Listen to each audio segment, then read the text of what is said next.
Welcome back, everybody. It is time for another edition of Silver and Black today, an Odyssey Sports original podcast. Thank you all for joining us again. Do us a favor, make sure you subscribe wherever you get your audio.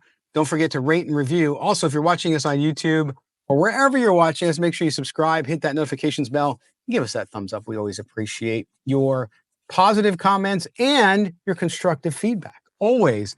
Scott Branson, along with my partner in crime, that is Mr. Mo Moses, senior NFL writer over at Bleacher Report.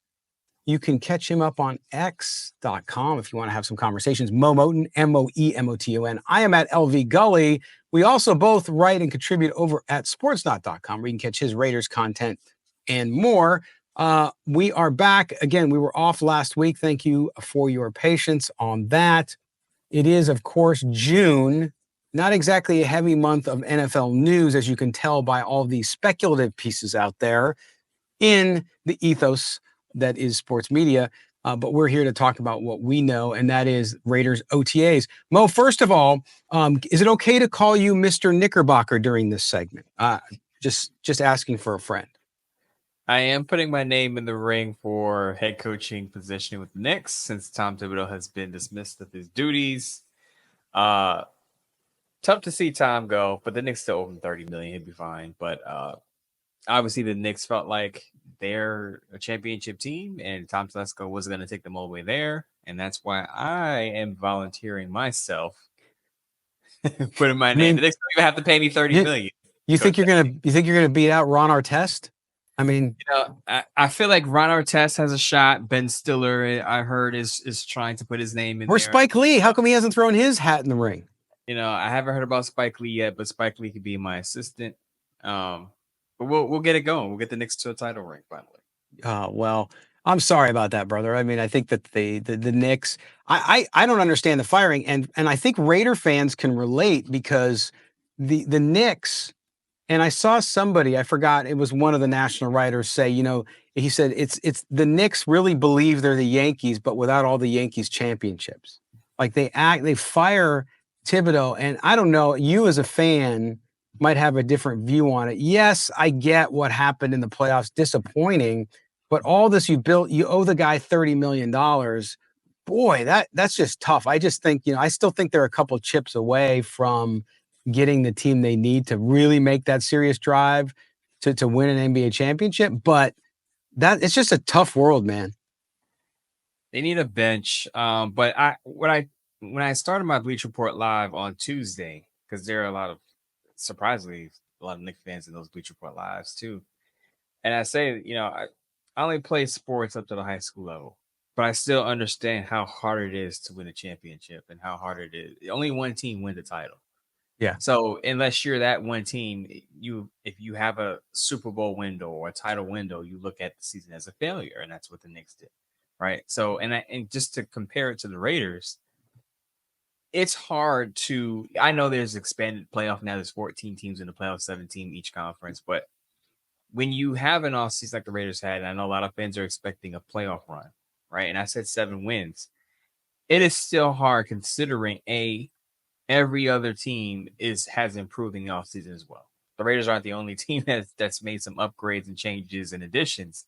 The other thing is you still have to look within your division, right? It's hard to get into the playoffs if you're looked at as the 4th best team in your division, right? So because that means that basically every team in that division makes the playoffs, so no other team in any other division makes the playoffs as a second place team. Right. So if you're a Raider fan and you're thinking we're still behind the Broncos, Chargers, and Chiefs, and you're looking at a 4th place finish, you're looking at one of the anomalies in the NFL of an entire division making the playoffs. Yeah. Very hard to do. And then you're also counting on one of the other divisions, not 2, but at least one where you have at least 3 of the 4 teams that are just not very good, that are a bottom end under 6 wins, probably 5 wins. And that just doesn't happen now. It happens occasionally, but those things aligning and listen, fans will fan and they will do it the way they want. There's nothing wrong with being optimistic. I think Raider fans should be optimistic. We're going to talk about a couple of those reasons here that we're hearing out of OTAs. but just temper it. You won 4 games last year. Remember, we even have a caller later who talked about, well, I predicted 8, 9, 10 wins last year. Yeah, what happened? You got 4. So just anything above in the Vegas line, people are like, how could they only be? These people do this for a living and there's money involved. Okay, and we'll talk about that later because we got a question for you, Mo, a betting question later on in the Raider Nation switchboard, which we're going to have at the end of the show. So we'll talk about that. But there is optimism out there, but just roll with the optimism. Don't put numbers on it. Don't put playoff berths on it. Just start to get to know your team, your new coaching staff, all that stuff, and enjoy it. And one of the things we've been hearing out of OTAs happening out in Henderson, Mo, is a couple standouts. Surprise, Ashton Jeanty's impressing people. What? This is the guy that many of you argued with me that they shouldn't draft that high in the draft. But anyway, he's impressing. Again, it's shorts and helmets. Don't get too carried away. But also, the other guy that we've heard a lot about, and our good friend Levi Edwards, who works for the Raiders, who we have here on the show, Dante Thornton Jr., the wide receiver out of Tennessee, has been turning heads.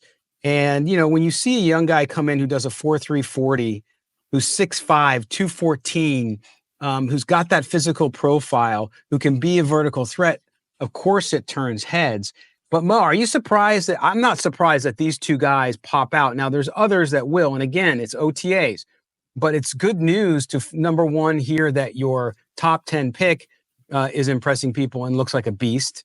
And those of us who watched him in college kind of knew that. And then with Thornton, a guy who I think was, and you called early, a sneaky great pick in this draft, is also clicking well with a resurgent and kind of re-energized quarterback that you have as far as a veteran. These are all good signs and what you want to hear out of kind of light news OTAs. You want your most athletic rookies to shine at OTAs because that's what let's be honest, that's what it is. There's no pads on yet.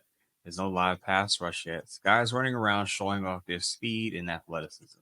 So this is built for guys like Ashton Jeanty, Dante Thornton to shine. So it's a good sign.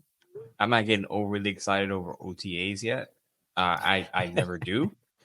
But they're installing the offense. And what you want to hear is, and I did hear this from Chip Kelly, is that guys are doing a good job of picking up the offense. So it's more about the young guys, the rookies, the first, second year players who are in a new offense, because Patrick Graham's been there now for a few years.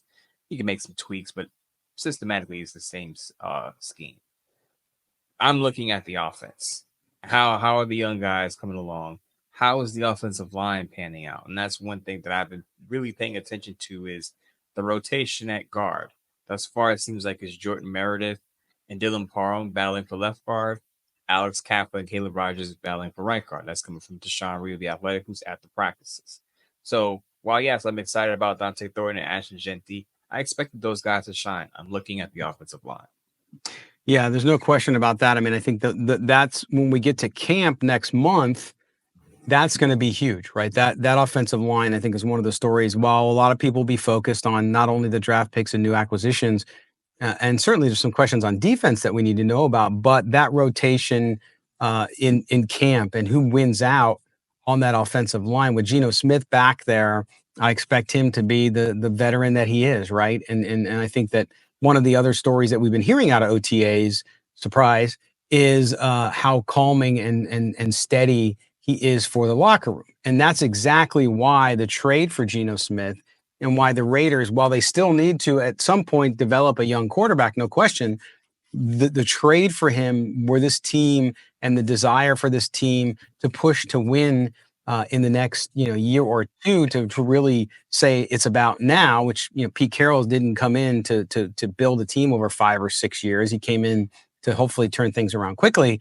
But that piece of it, Mo, that offensive line, that quarterback, and getting that offense installed, as you said, is a huge deal. One of the things, too, that we've heard about, and I saw you had some conversations with people online, and I know Bleacher Report, because of their coverage of the trade market and trade rumors, has written a lot about it, is Michael Mayer, right? A lot of people expect the Raiders, and have really talked about the Raiders possibly trading Mayer. Of course, the top 10 tight end taken in the draft a couple years ago.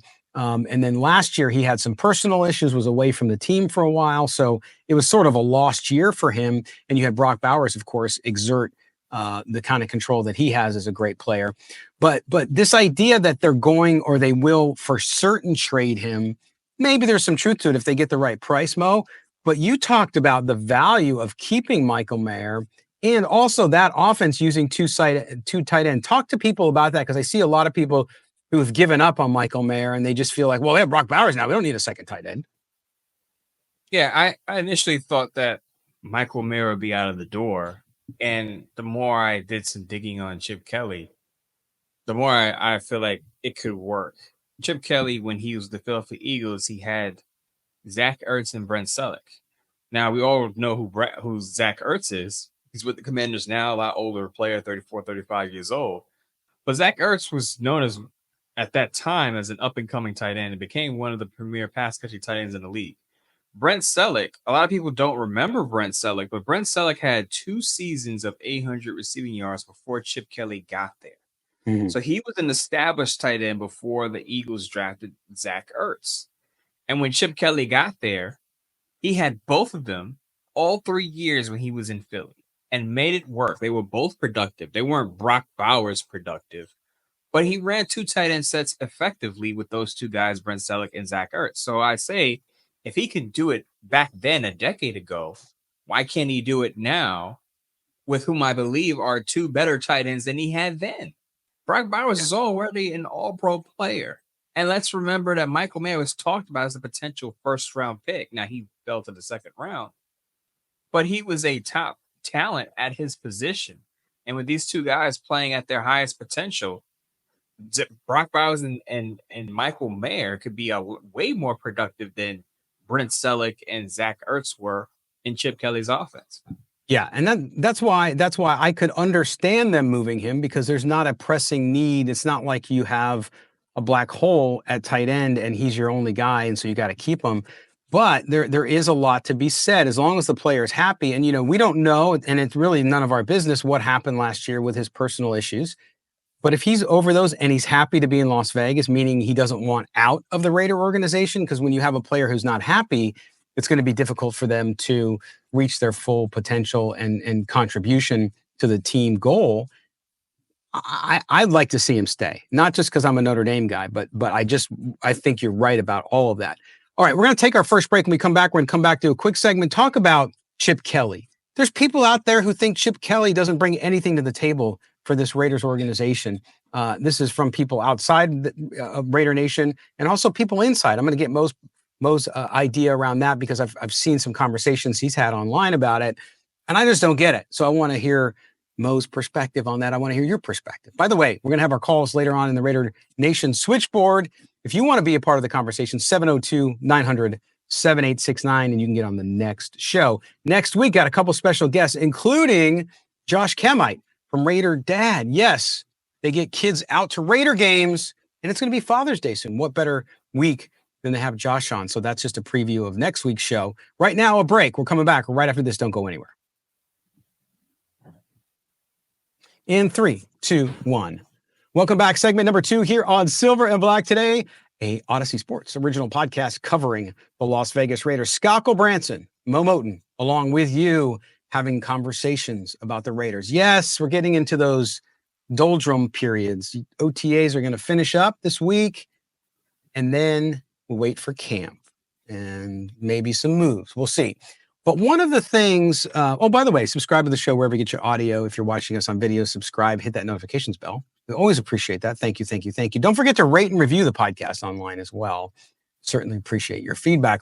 Mo, one of the things that I was most excited about when the Raiders went out and they hired Pete Carroll was the staff he was going to put together. Some people worried about it. They were worried about a lot of the retreads from the older days in Seattle and some of those coaching staff.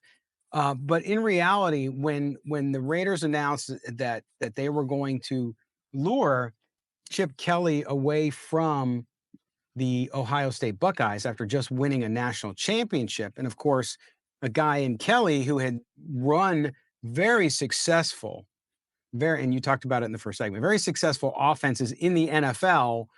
I'm still shocked that there's so many people. I don't mind a healthy skepticism, but there's people who are dismissing it as a bad hire. Now, I'm not saying that anybody out there who has a great knowledge of the game or works in the game is saying this, but I saw some conversations between our friend Vinny over at the RJ, between you and some others that cover the Raiders and cover the NFL, dismissing Chip Kelly. You know, what has he done? He hasn't done anything lately. Why do you think, is this just people? Some people have some opinions, even if we don't think they're very good.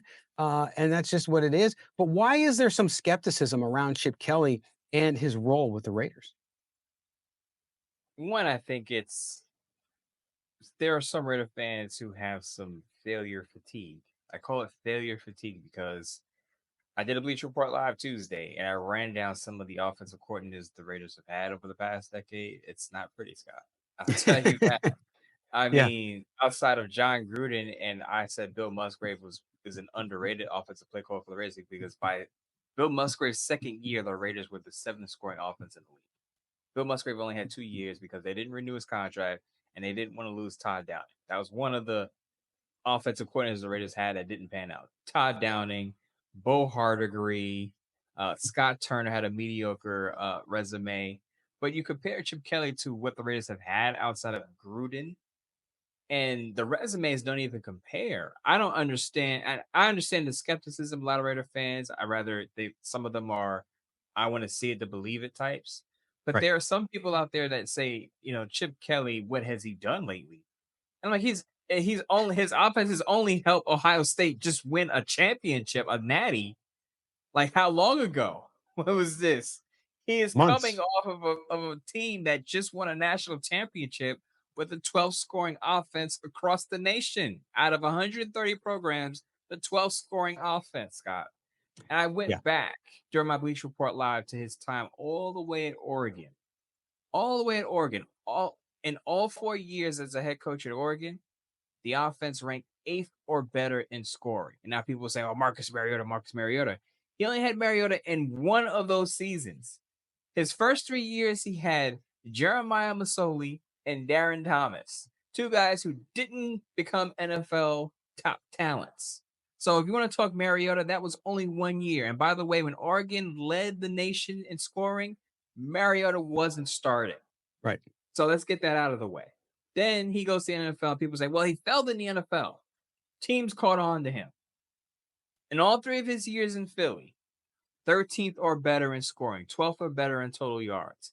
Now, the 1 year he had in San Francisco wasn't good. He had Blaine Gabbert. It wasn't a great roster, but he was only there in San Francisco for 1 year. He goes back to college, goes to UCLA.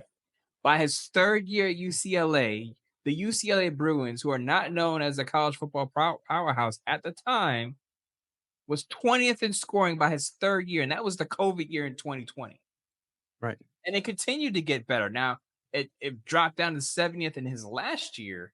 We had been there for 6-7 years and built up that program. Then he goes to Ohio State, as I said, and helps lead that program to a national championship with his 12th ranked scoring offense. So you tell me, Scott, when you hear that resume, Oregon, Philadelphia, UCLA, Ohio State, how could you not be excited? How could you not give Chip Kelly the benefit of the doubt? Exactly. And I focused in too on the UCLA because remember, UCLA, once a great program when I was a young guy, so many of you weren't even alive, he was 35 and 34 in 6 seasons, 26 and 26 in Pac-12 play when it was still existing.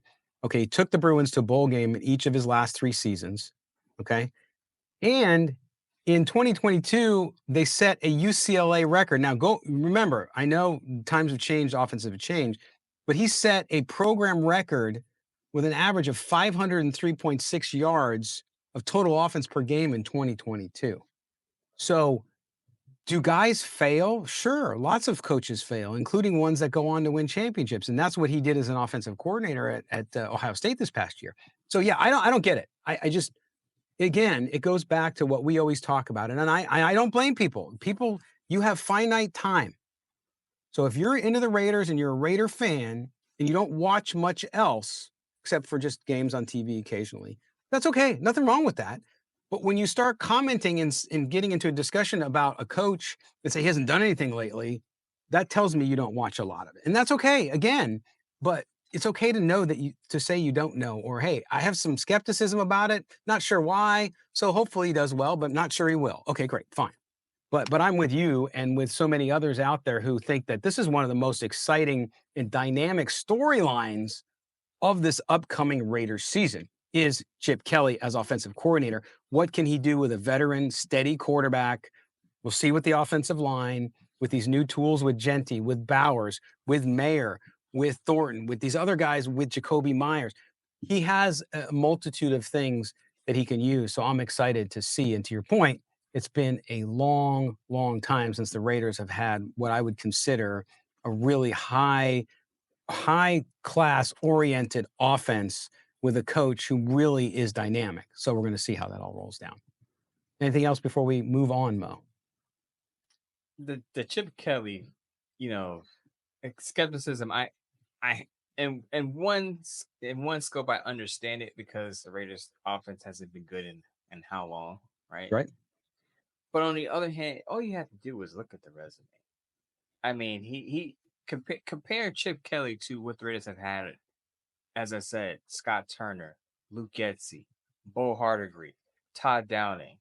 I mean, it's not even compared. The resumes aren't even comparable. The last comparable resume to Chip Kelly, offensive play calling wise, is John Gruden. And at that time, the Raiders' offense was actually John Gruden, the play caller. It's pretty good. John Gruden, absolutely. The builder, general manager, is not good, right? So if you're saying play calling wise, this is the most excited I've been for the Raiders' offense, even with the young parts that they have in quite some time. And you had to remind me that Luke Getsy existed? Oh, wow, that was bad. Bad stuff. I'm sure he's a good guy, but from a football perspective, not so much. All right, we're going to take our final break. When we come back, it's time to listen to you. That's right, the Raider Nation switchboard mailbag. We're still transitioning from naming it. But when we come back, we're going to take your calls. Mo and I will answer them. We'll have some fun with them. So don't go anywhere. You are listening to and watching Silver and Black today, an Odyssey Sports original podcast with Mo and Scott, and we'll see you right after the break. All right. Right on schedule. Oh, getting too much light? I was just tinkering with the light a little bit. Okay. All right. Here we go. In 3, 2, and 1. Welcome back. It's time for the home stretch here on Silver and Black today, an Odyssey Sports original podcast covering the Las Vegas Raiders. By the way, to our audience in Las Vegas and parts around, we will be back on the radio. That's right. Our summer hiatus from radio in Las Vegas ends next month, right before the start of training camp. We'll be back on KDON 101.5 FM and, of course, The Bet, which is HD2 station, Odyssey stations in Las Vegas. So we're coming back to the radio in time for training camp.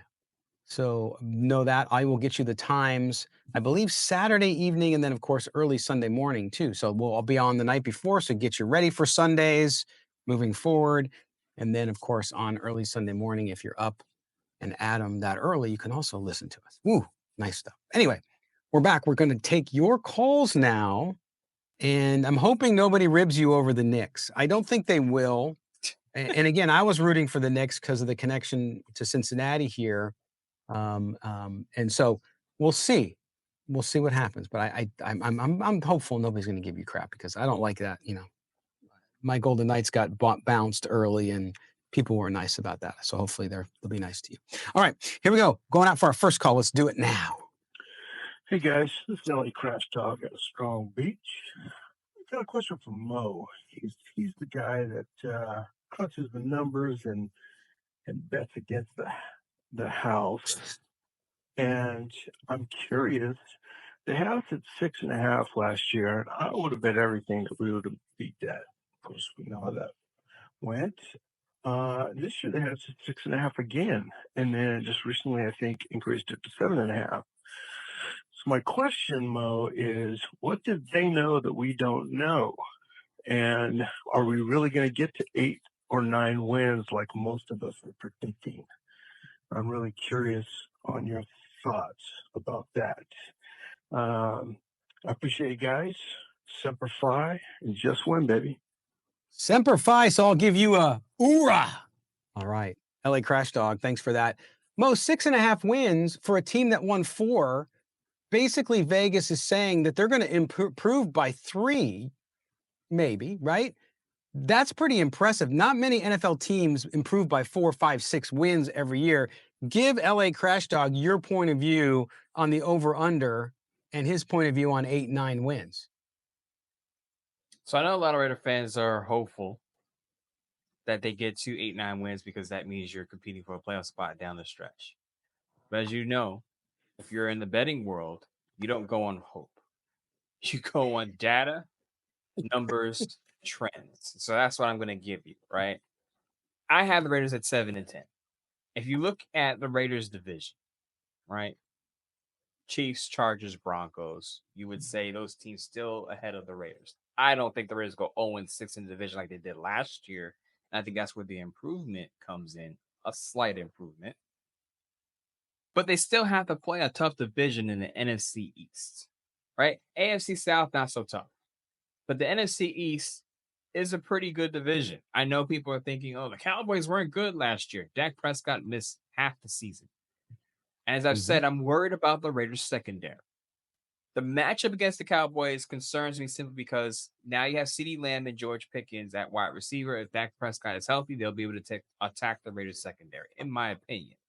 So I'm looking at the schedule, and I'm looking at some of these offenses they're going to play. Philly, just talked about Dallas. Within the division, Bo Nix looked pretty good last year. Justin Herbert gets Mike Williams back. They drafted Trey Harris, who's a big wide receiver. They added Tyler Conklin. You look at even Houston, they revamped their offensive line, but they still have Nico Collins, and they drafted 2 wide receivers. Jaden Higgins is a rookie who I think is going to be productive. Point is, they're going to face some offenses that can attack over the top, which concerns me about the Raiders defense.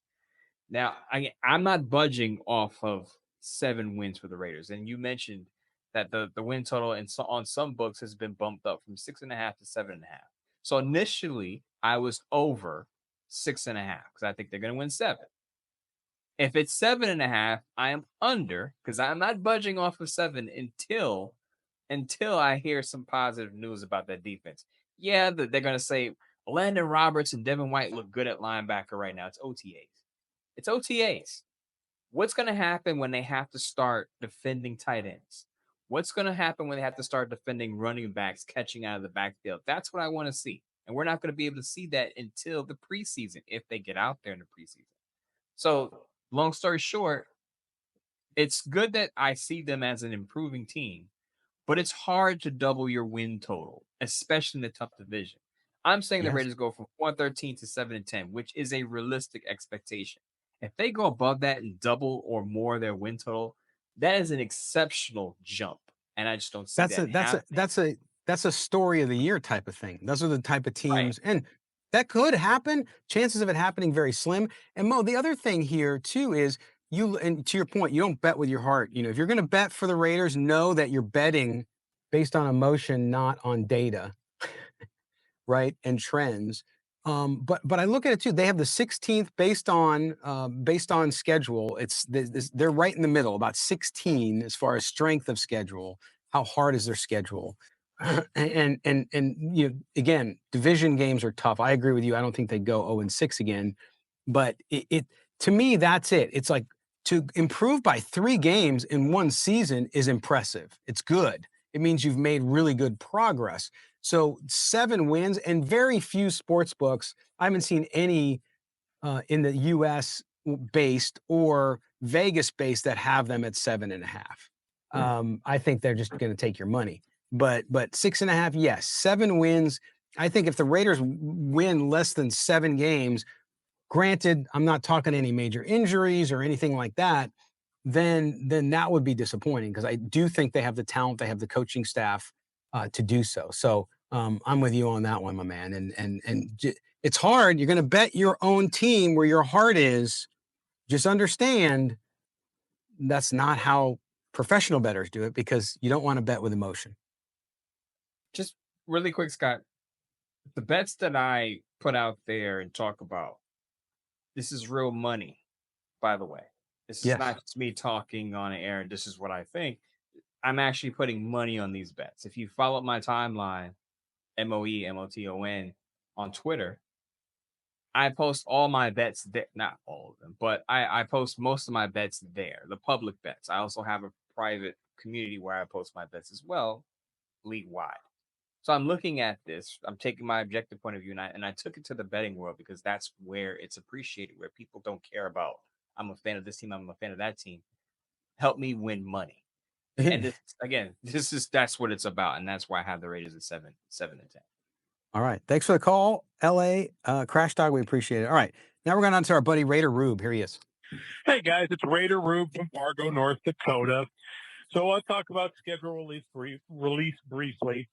I think it's more like if you compare NFL events to holidays, the draft is Christmas. Schedule release is like President's Day. You know, some people get it off, some people don't. It's a holiday.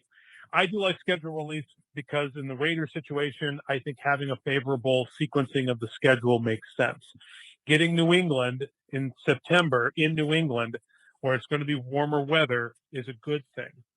You're a dome team, you're a warm weather team. That's a concern when you're a warm weather dome team. Not what your cold weather games are going to look like. When we're a contender, we won't worry about that so much because we should win those anyway. But right now, taking on New England early in the year, also the fact they get a lot of new players, new coaches, they might be pretty good by the end of the year, competing for a 7th seed. It'd be nice to have that tiebreaker by getting them early. So that's my thought on the schedule release. Sequencing does matter. Good to talk about my excitement about where things are. I was a little nervous about Pete Carroll. I'm a Raider Rube. I try to drink the Kool-Aid. Some years I have to put more sugar in that Kool-Aid than others. And I was a little concerned early on that Pete Carroll was going to bring in his old haunts of Gus Bradley and Darrell Bevel, and it was going to be, and he's going to have personnel power like John Gruden, and we're going to make awful decisions. I mean, the reason why he lost personnel power in Seattle is he lost his touch on the draft. The further he got away from the college game, the less effective he was at drafting players. And I think that was evident. That's why he lost control. Also, when he traded, no one talks about this, he traded for Jamal Adams, giving up 2 first-round picks and a boatload of money for a safety, a non-premium position. These are the kinds of things that concern me. But then they did free agency, they did the draft, everything looked good. Good free agency, good draft. I think things are positive. You guys predict 7 wins. I think that's fair. I'm in the 8-9 win camp. And my inner Rubeness says, let's go 9 wins, compete for that 7th seed, be in the conversation. We probably miss out on the playoffs. But as long as we finish strong, next year looks even better with another strong offseason. So that's where my excitement level is. Do want to ask a quick question about what Baldy said last week. I always thought that giving Maxx rest was a good idea. 80% of the snaps instead of 99%. I want a more effective Maxx Crosby. Let me know what you guys think about that. I think that's a better way to go. Rotate these guys in and out, get Maxx to be more effective at the end of games, 4th quarter, 3rd downs. That's more important to me. Have a great day, guys. Raider Rube, great call. I'll start at the end there, Mo. Yes, Maxx Crosby, less snaps, right? This is why it's so important to develop not only the inside, but the other end position as well, because you need Maxx Crosby at the top of his game. You don't, and he got injured. He's had injuries, not because he's injury prone, because he's played so much, in my belief, and he goes so hard. But I think Raider Rube hit on that. And his schedule feedback, absolutely agree with him there. He's the overly optimistic one. Nothing wrong with that, but he's being very realistic in my view. So I'll start off with the Maxx Crosby comment. Totally agree on that one. Maxx Crosby, his first 3 years, didn't play more than 83% of the snaps. But of course, once you become a star, known for having a high motor, you want to live up to that image, right? That he doesn't come off the field. And sometimes you have to save players from themselves. Kyle Shanahan said this about Christian McCaffrey recently. Christian McCaffrey coming off an injury-riddled season. He said Christian McCaffrey looks great, but we have to save him from himself. And usually that means we have to take him off the field more than he wants to come off the field. And I think that also applies to Maxx Crosby when it comes to his workload. You know what the old saying is, right? Less is more for some situations. And I think for Crosby, less is more. The Raiders have the depth to do that. Let's remember they re-signed Malcolm Kuntz. Tyree Wilson is still there. They have Josh Joyner, who I like as an undrafted free agent, a rookie undrafted free agent. So they have some depth on the edge where Maxx Crosby doesn't have to play 95, 98% of the snaps. Now, talking to him and getting him off the field is a different story, and you have to talk him into that. But I think if you convince him that he'll be more effective with slightly fewer snaps, you can get it done. Quick comment about the schedule question. Ray Rue brought up the Patriots being week 1. I agree with him on that point. Drake May, developing second-year quarterback. Raiders have the advantage, in my opinion, at the quarterback position with Geno being a veteran and knowing Chip Kelly's system. The other game that could go either way, the Chicago Bears early in the season, another team, cold weather team, but getting them early in the season in September is a good look with some of the changes they're going through. I know Ben Johnson's respected as a play caller, but they're going through a lot of new too. And I think having those teams at the beginning of the schedule, along with the Titans and Colts, the Raiders can stack some wins in the earlier part of the season and gain some momentum before their midseason bye week. All right, moving on. We are on to the next caller. It's Raider Rob. Here we go. Scott and Mo, what's up, guys? It's Raider Rob calling from San Diego. How's it going well? I want to talk about, I think the Raiders are being underestimated. I know the national media is giving the Raiders attention because they've improved because they've got a new quarterback coach and offensive coordinator. Everyone's predicting, including you guys, 7 to 9 wins max. And I'm going to tell you guys, I'm going to put on my Rotterdam's hat and let you guys know what's going on. This is what I feel. The Raiders are going to, I feel they're going to do some things I've done a long time. And the biggest one is going to do something they haven't done in 20 years, and that's win a playoff game. I know that sounds crazy to a lot of people, but I'll tell you why. The Raiders have had 2 of the best drafts they've ever had in a row. I thought about it. The third best draft was when they drafted Carr and Geno back. And then, I was too young to remember, drafting Houston or whatever. But anyway, this team, the question marks are what? Linebacker, secondary. But I feel that with Pete Carroll, his culture with emphasizing competition, you can see those moves are going to be true. And I think it will be, honestly. I think I've mentioned it before, but a couple of the guys that we've placed are old standouts. I think have better PFF games.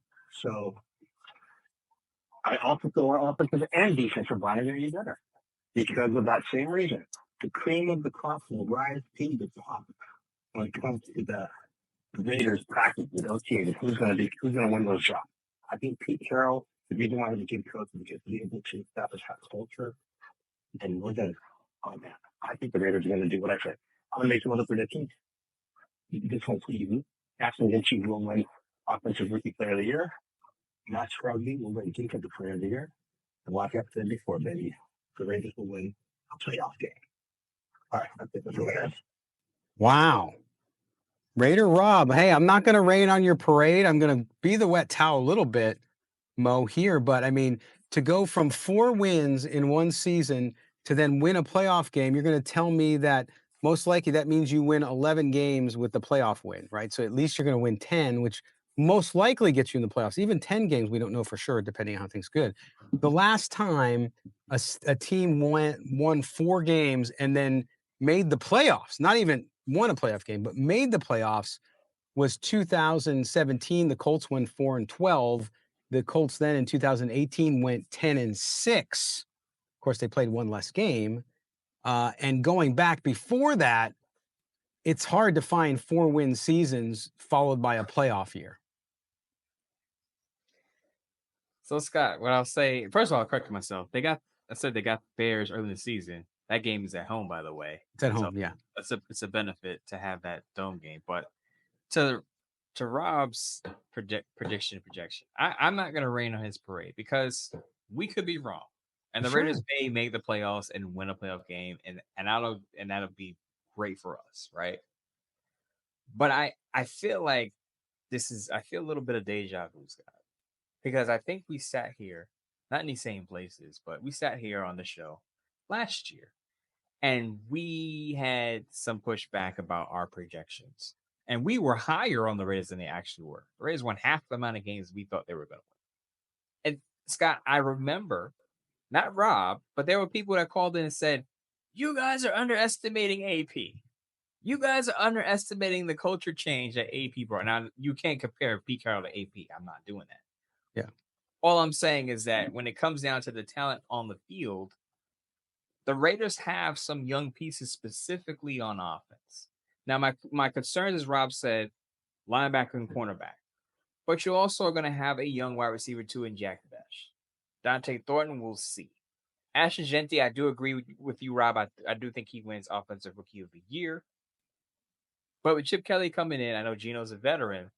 I'm still looking at that offensive line. How's that offensive line going to come together? Because that offensive line is to protect Geno Smith and create holes for Ashton Jeanty. If the offensive line is average, it could impact the production of your offense. If the offensive line is slightly above average, then I can see where they can potentially, maybe squeak it to the playoffs. But I have to see how this offensive line pans out through training camp and how these guys, specifically the rookies, come along when the pads come on. Because as I said in the first segment, we're in OTAs right now. Everyone looks good. Everyone looks great. You're going to hear all the positive reports. You're going to get the real deal in August. You're going to get the real reports of how these guys look. And we're going to get to see some of them in the preseason. That's when you can say, okay, this guy's going to be a contributor.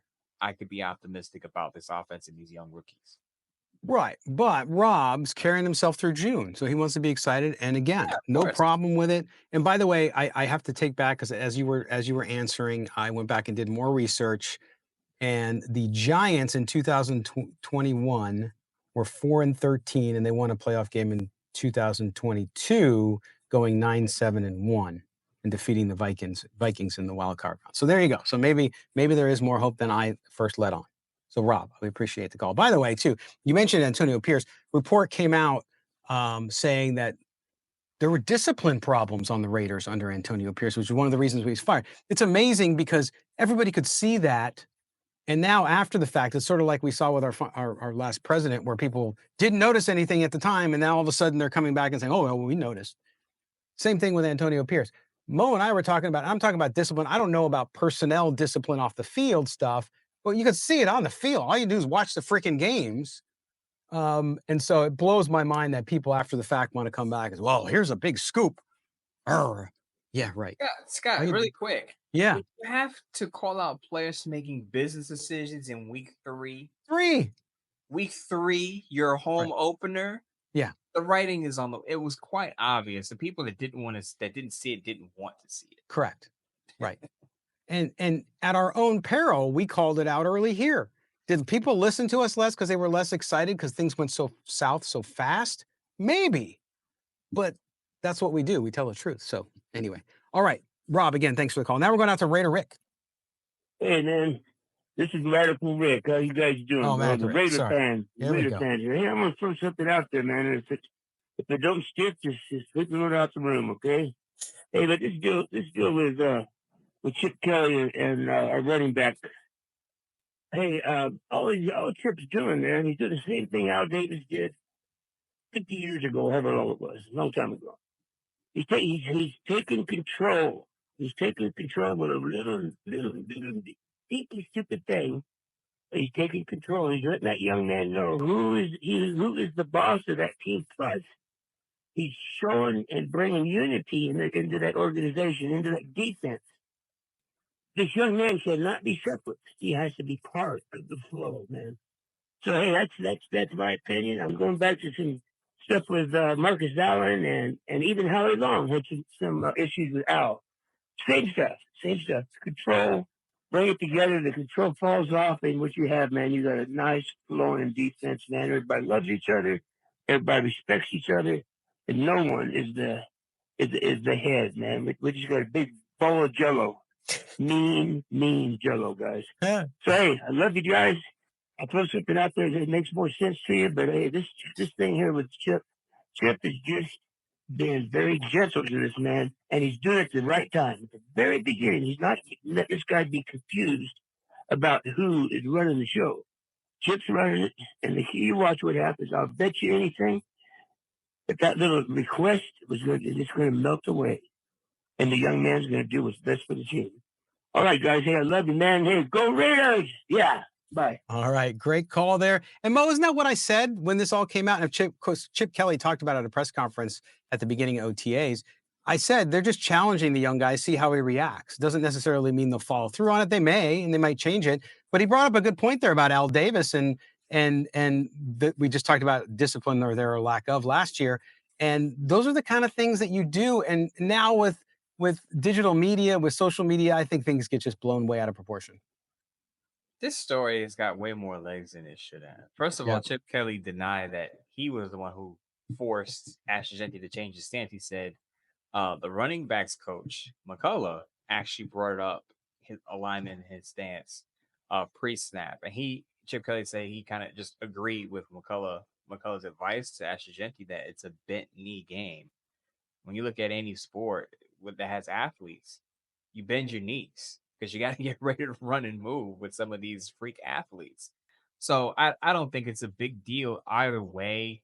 I mean, is his pre-snap stance going to, significantly impact his production? I don't think so. And even if it does, I'm sure, like I said last week or the last time we were on, that if it is affecting him that much, they'll allow him to be comfortable eventually. But breaking into a program, you got to get the buy-in from these players. This is how we do things here.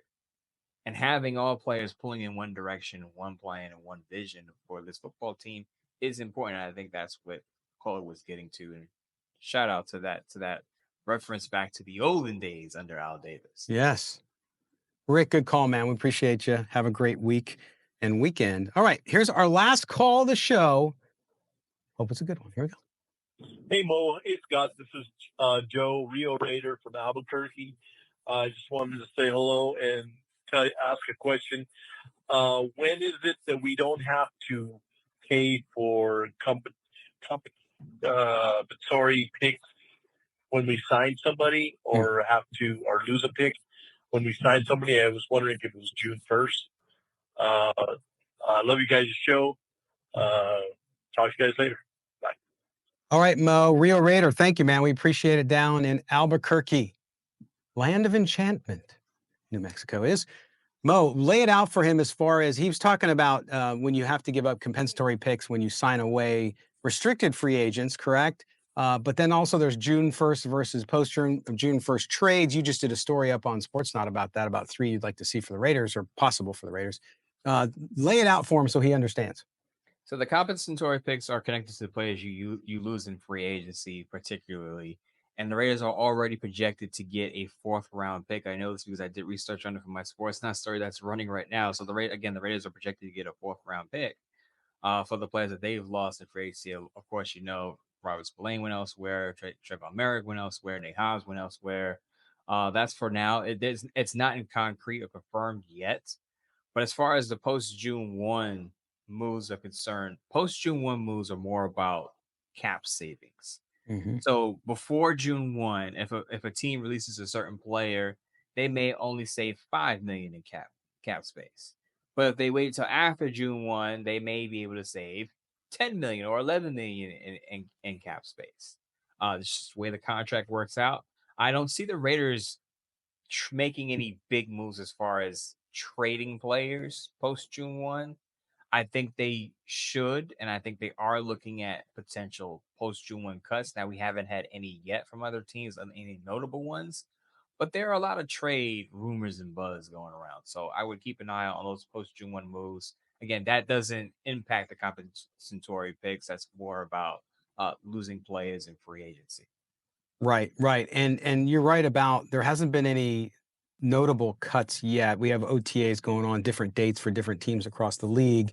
And usually we'll see some after we get through that period. Sometimes notable, sometimes not notable, and all of that. But we'll keep an eye on it here and obviously update you on that as well. All right, Mo, let everybody know about your Bleacher Report lives, of course, that you're doing early on in the week. Monday through Wednesday, Bleacher Report Live over on the Bleacher Report app, 9 p.m. Eastern Time, 6 p.m. Pacific. Sportsnaut piece runs usually Wednesday or Thursday. This week it is up, and I talked about, as I said, trades that the Raiders could make post June 1 for players that can address some of their biggest needs. As you can probably guess, cornerback is talked about. Also, a linebacker, another Patriots linebacker. If you remember, the Raiders tried to sign Christian Ellis of the New England Patriots, but the Patriots matched that offer because he was a restricted free agent. There's another linebacker that the Raiders could potentially get from the Patriots, who's not Christian Ellis in coverage, but still pretty good and could be an upgrade over what they have. There you go. And that cornerback, Jalen Ramsey. Yeah, we'll see. We'll see how that goes. I know a lot of Raider fans tell me they would love to see Jalen Ramsey. We'll see what they do and what they're up to, but we certainly appreciate it. Make sure you also follow Mo on x.com. Mo Moton, MOEMOTON is the handle. Come with strong food takes and you will get a response. Also, follow the show, SNB Today. I am at LV Gully. We certainly appreciate you guys being with us. Of course, we're coming up on Father's Day. So next week, Josh Camite from RaiderDad. If you don't know about this charity, we talk about it all the time with our buddy Murph from Raiders Fan Radio, who's been on post games with me, because they also, through their foundation, One Nation Foundation, they fund a lot of what Josh is doing with RaiderDad, getting kids who wouldn't normally have the chance to go to an NFL game. And by the way, Mo, I took my son to a Major League Baseball game last night. Saw that. $8 for a small Coke now. So I'm blown away. I expect beer to be $20 now. That's just the way it is at stadiums, right? But man, you take a kid to a game and they want a couple drinks. Holy crap. It's like, it's getting crazy out there. And that's why what RaiderDad does, and NFL prices are even higher, of course, because there's less games. It's not like baseball. So what Josh and his team at RaiderDad have done and what they're doing with the help of Murph and others is amazing. And so you have to hear his story. You got to hear where he's at with it. They've grown it, but they need your help. They always need help.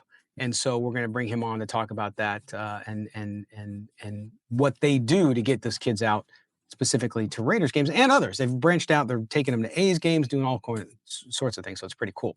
So we'll get into that next week. Mo, my friend, take care. Have a great weekend as the weather's certainly warmed up here out in the eastern part of the country. And we'll see you next week. Take care, Scott. Take care, Raider Nation. All right. For Mo Moton, for our producer, Mike Robier, and for everybody at Odyssey, we appreciate you guys being with us. I'm Scott Branson. We will talk to you next week, Raider Nation. Don't forget, subscribe, rate, and review. And again, on video, make sure you hit that subscribe button, the notifications bell, and the thumbs up. We appreciate it. Have a great weekend, Raider Nation. We'll talk to you next week. Thanks.